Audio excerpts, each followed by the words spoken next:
Saudara, 6 calon legislatif tingkat kabupaten, kota, dan provinsi Sulawesi Selatan mengundurkan diri dari pemilihan legislatif tahun 2019. Pengunduran diri dilakukan setelah mereka lolos seleksi calon pegawai negeri sipil. Calon legislatif yang mengundurkan diri berasal dari Partai Garuda, Gerindra, Demokrat, Nasdem, dan PKB. KPU Sulawesi Selatan menyatakan mekanisme pengunduran diri juga harus terlampir surat pengunduran diri dan pemberhentian dari partai bersangkutan.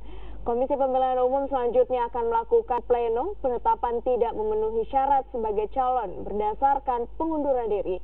Meski begitu, nama mereka tidak dicoret dalam daftar calon di daftar suara, namun hasil suaranya akan dikonversi ke dalam partai. Juga dipangkat, kemudian wajib dan konto.